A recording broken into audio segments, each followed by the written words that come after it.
Good evening, everyone. Tonight we'll fill you in on all of the latest local headlines and groundbreaking world news. In this week's headlines, citizen journalist Larry Kelly dies in a car crash. UMass students strike for sanctuary campus. An increase in flu cases causes local hospitals to restrict visitor policies, and a German smart doll puts children's privacy and safety at risk.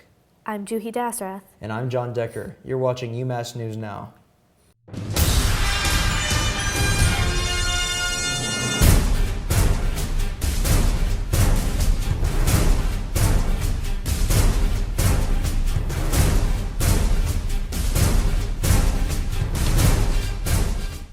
UMass officials announced last week that they are taking measures to prevent future student rowdiness at UMass Amherst. Bill Larmay and Eric Beal, Amherst Neighborhood Liaison Officers, visited the townhouse apartments on Meadow Street, which was home to the 2014 Barney blowout, to explore ways to prevent mass gathering in the area. After noticing poor lighting and open space allowing easy access for mass gatherings, Beal and Larmay suggested adding shrubs to reduce open space, making it harder for students to gather in large groups. Property owners are still working out the details. In local news, the town of Amherst lost a prominent member of its community this Friday. Larry Kelly, a 62-year-old citizen journalist, was killed last Friday in a car wreck. The crash occurred on Route 9 when an 18-year-old male driver struck Kelly's vehicle going west. Kelly was well known for his blog, Only in the Republic of Amherst. The blog consisted of happenings about town with Kelly's trademark take on local issues. Kelly had a big passion for story. Whenever anything big happened in town, Kelly could be found on the scene, armed with his trusty camera drone and police scanner on his hip. Kelly began his coverage of Amherst 10 years ago, creating the blog in March of 2007. Although Kelly was not a member of any local papers, his journalism was highly valued. He was also no stranger to the UMass scene. Kelly could be found reporting on the parties thrown by students. The blogger also held a certificate from the university's journalism school. Kelly also took the time to speak to journalism classes about getting public records and using drone photography for reporting. Not only was Kelly a journalist, he was also a prominent martial artist in his day. Kelly was a karate champion and even ran a local karate school for 28 years. During a match in the 1980s, he famously knocked out martial artist Billy Blanks with a brutal hook kick. In addition to his accomplishments, Kelly leaves behind another legacy, his family. Kelly was the father of two daughters, Jada, age 10, and Kira, age 15. Those who knew Kelly said that he was a loving father, saying that his children were the cornerstone of his life. Kelly will be dearly missed in the Amherst community. Cooley Dickinson Hospital in Northampton announced last week that they've put temporary restrictions on hospital visits to prevent the spread of this year's flu virus. After an increase of flu cases, Linda Riley, an infection prevention nurse at Cooley Dickinson Hospital, said, quote, "We are taking these temporary precautions to help prevent the spread of flu in our community," end quote. One 88-year-old patient died shortly after being admitted with flu symptoms, although that patient had other underlying issues.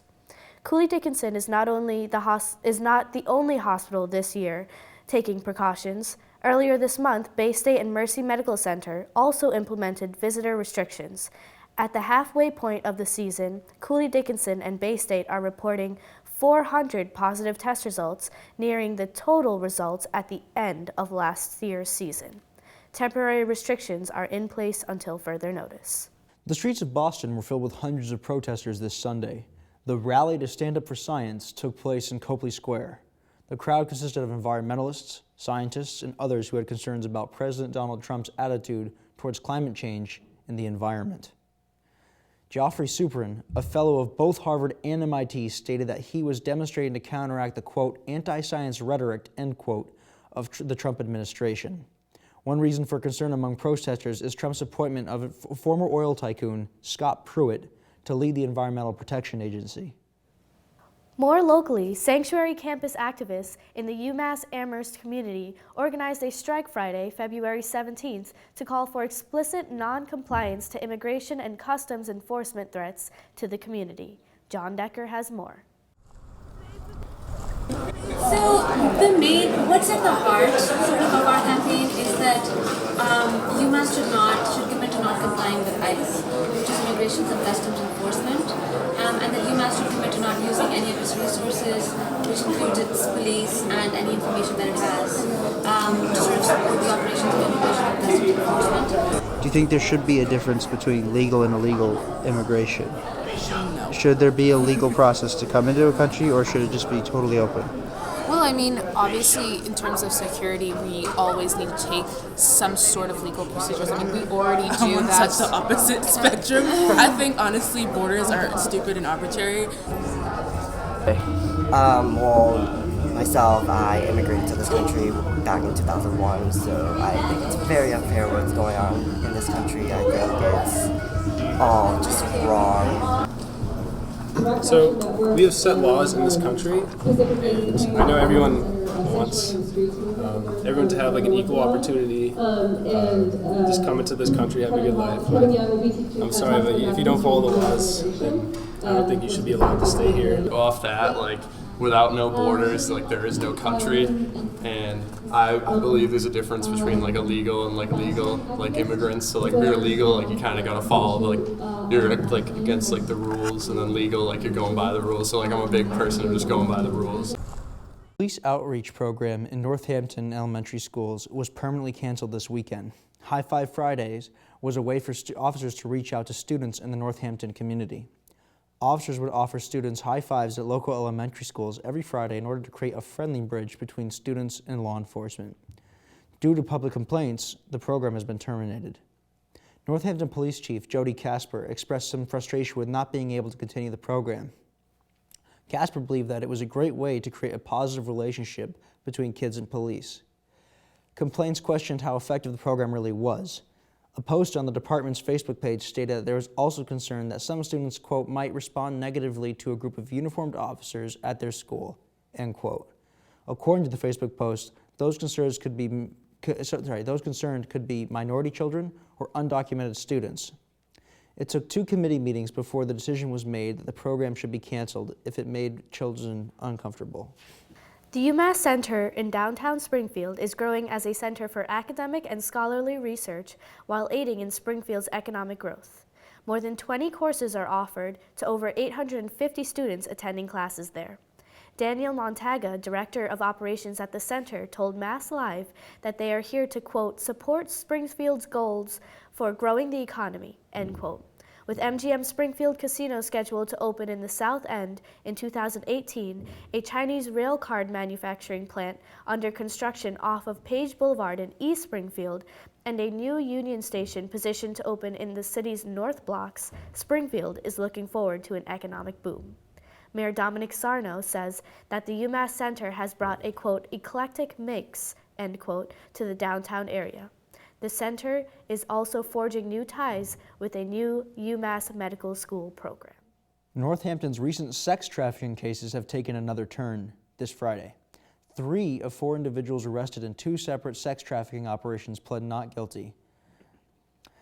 They were released after posting bail. The 3 accused are Shuzi Li, Feng Li Lu, age 50, and Ting Ting Yin, age 26. Liu's attorney stated that Liu was not aware of any sexual activities happening in her businesses. Liu's attorney also stated at least one of her 3 businesses had signage saying that illegal sex acts were forbidden and would be reported. Liu's attorney also said that the supposed victims all had their own laptops, own cell phones, and were free to go wherever they wanted. The police stated that all 10 victims were Asian women transported from Queens, New York to massage parlors in Western Massachusetts. The women, according to police, were then housed in the businesses or apartments. Allegedly, the women offered sexual favors to men attending the parlors for extra tips. Lee is accused of advertising illegal sexual services online and is facing 2 counts of trafficking persons for sexual servitude, transacting in laundered money, deriving support from prostitution, and keeping a house of ill fame. Yin and Liu are charged with trafficking persons for sexual servitude, conspiracy to traffic persons for sexual servitude, and also transacting in laundered money. Although the 3 women were released after posting bail, the trial is going to continue in August. UMass Student Government Association met with state leaders at the UMass Club in Boston for a roundtable discussion on the university's role in the Commonwealth last week, Wednesday, February 15th. SGA Secretary of Public Relations Tyler O'Day says, quote, "Our goal here is to really hone in on the fact that before the end of this decade, we want the university to be a top 20 public institution," end quote. The student government wanted state leaders to understand that the institution needs their help, but will strive to achieve their goal without them. In other UMass news, the wings, pizza, and wraps delivery service payable by dining dollars will be delivering no longer. After budget cuts, Southwest Express has cut its hours and is now takeout only, much to students' dismay. Elena Jacob has the story. Just this semester, the popular Southwest Express discontinued its delivery service. Southwest Express is known for their late-night snacks, including chicken wings, pizza, and wraps. Part of this retail dining center's popularity is their late-night hours. Along with the discontinuation of campus-wide delivery, Southwest Express also shortened hours of operation, which are now Wednesday through Sunday from 5 p.m. until 2 a.m. Students of UMass Amherst can still enjoy what Southwest Express has to offer, but will have pickup service instead of delivery. I got the chance to sit down with Van Sullivan, the director of retail dining here at UMass Amherst, to ask him about the changes at Southwest Express. The beginning Southwest Express was created to serve the Southwest community, and it was before the advent of dining dollars. So it was cash, credit, or U-card. The expense of delivering food outweighed really the service level of getting it there, and it was starting to draw resources that should have been devoted to the food and to the overall service at Southwest into delivery. We have 28 places on campus you can get food. We have 24-hour locations. There's an ability, so delivery is really the next step. We are desperately trying to find ways to deliver food. So we've expanded services at the locations that are open at late night. Late night at the dining halls was a major part of the compensation. That wasn't done after, that was done before, but essentially that's part of it. You can already get a better set of options. We expanded the service at Southwest, so Argo Tea has been built, which is really, really cool, cutting-edge tea bar where you can get organic and all-natural products.